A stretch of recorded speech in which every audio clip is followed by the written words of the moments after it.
Hey, what's up, guys? This is MJ100K, and today we have to answer the question, what is the best year 10th generation Honda Civic?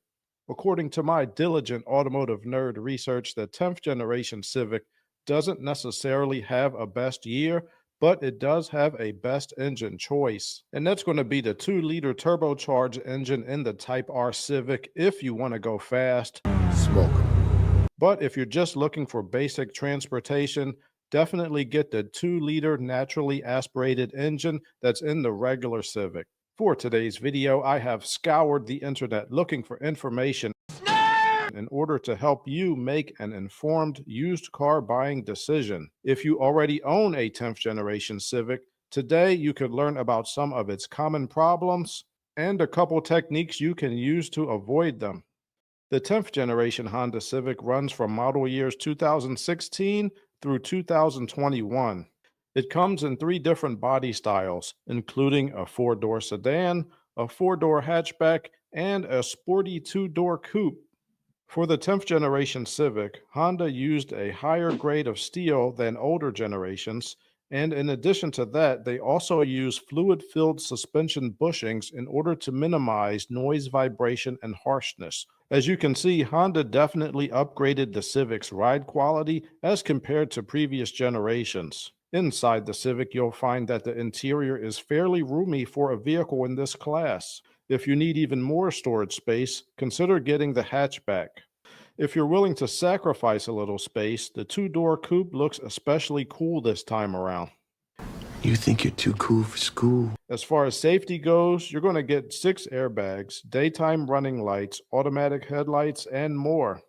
After 2019, all Civics will come with the Honda Sensing Driver Assistance Suite, which includes blind spot camera on the passenger side and the Honda Link system that features automatic crash notification.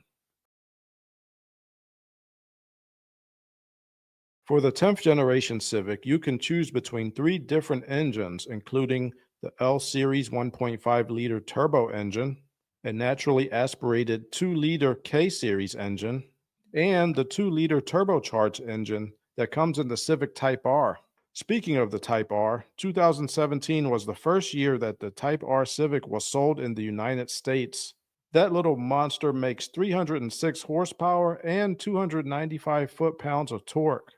But if you want one of those, just know that they are in high demand. They cost around $34,000 when they came out, and 7 years later, most of them are still selling for around $30,000. Dollar bills, y'all. As far as the transmission, the 10th generation Civic comes with either a CVT or a 6-speed manual transmission.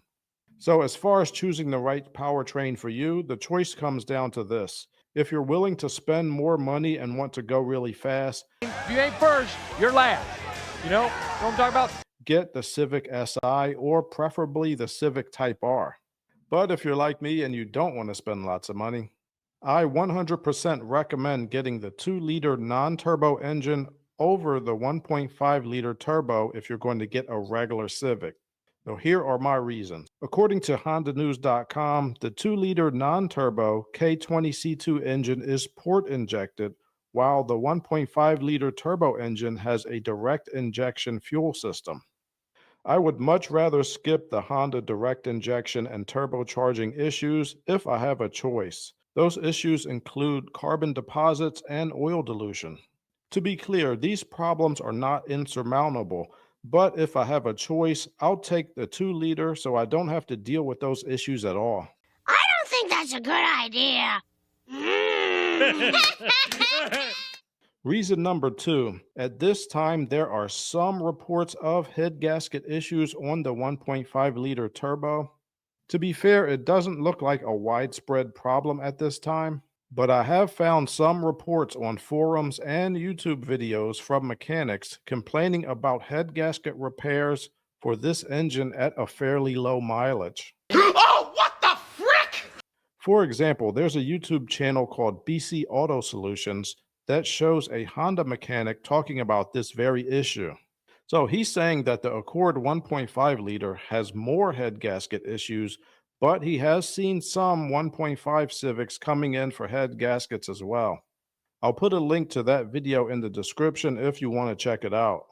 In order to try and put some numbers to this investigation, I went to Car Gurus and did a nationwide search of every Civic on sale in the entire country. And this was in December 2024.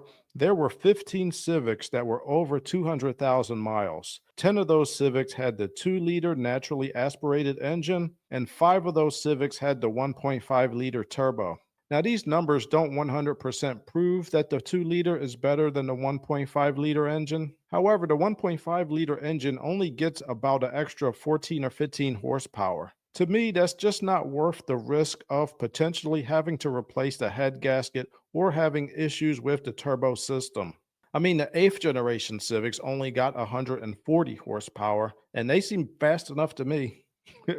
I usually read a chapter of a book and it's lights out by 8:30. So to me, that little amount of horsepower is not worth the risk of having to replace a head gasket or having issues with carbon buildup, especially knowing that head gasket repairs are more expensive than ever. Dollar bills, y'all. In fact, a lot of shops are not even replacing head gaskets anymore. They're just going to tell you to get a whole new engine.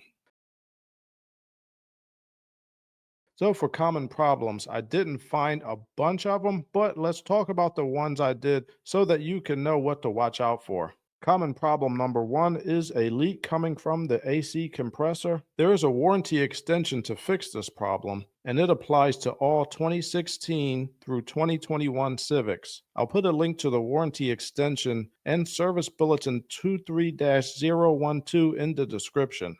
Common problem number 2 is oil dilution for the 2016 through 2018 1.5-liter turbo engines. This can lead to drivability concerns as well as diagnostic trouble codes. In this case, the oil dilution can lead to rocker arm and roller bearing damage, which in turn can lead to damage to the camshaft.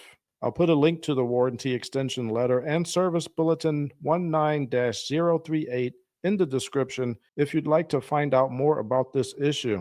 To help avoid issues with oil dilution, you could do the following things. You want to make sure to avoid short trips, especially in cold climates. You have to let the car warm up completely. You also want to avoid letting the car idle for long periods of time. I mean, unless you're living in Alaska and it's negative 25 degrees outside, just get in the car and start driving after about 30 to 60 seconds. The car will warm up faster when you're driving it anyway. I know this isn't true for older cars, but for newer cars like this, they are made to get in and start driving. That being said, don't get in and start driving it like you're trying out for Fast and Furious. Common problem number 3 is wire damage caused by rodents. I didn't find an official TSB about this issue, but there are reports of this problem on civicex.com, which I will link in the description.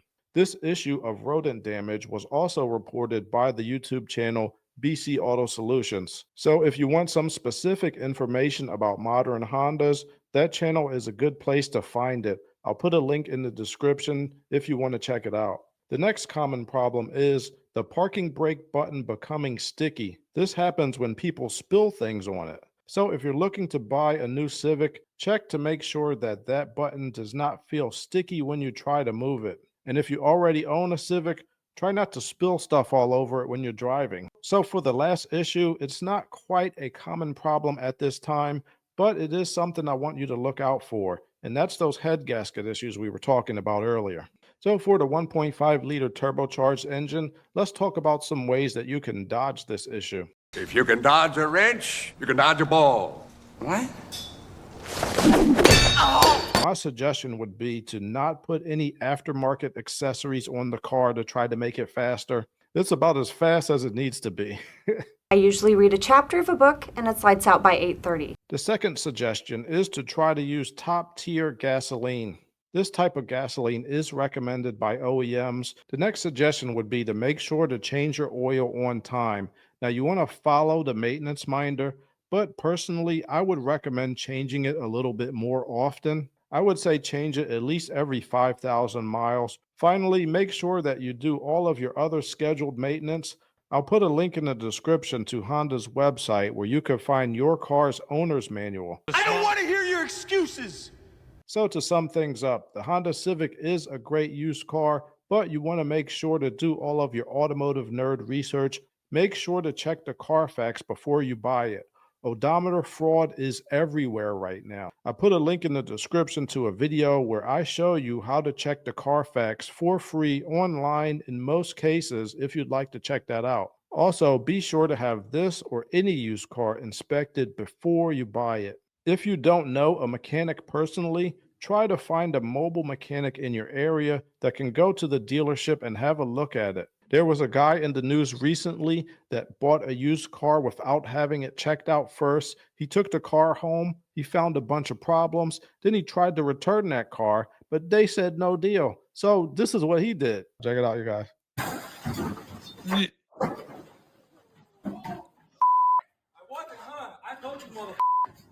Whoa! Call the cops! What? So there you have it. The 10th generation Honda Civic does have a couple of problems to watch out for, but overall, I think it's a really good used car choice, and I think it's worthy to be mentioned with all of the great Civics from the past. Like sands through the hourglass, so are the days of our lives. If you have any questions, please ask in the comments. I try to get to all the questions. And if you own a Honda Civic, please let us know your experience with it, good or bad. Thank you for tuning in and have a good one.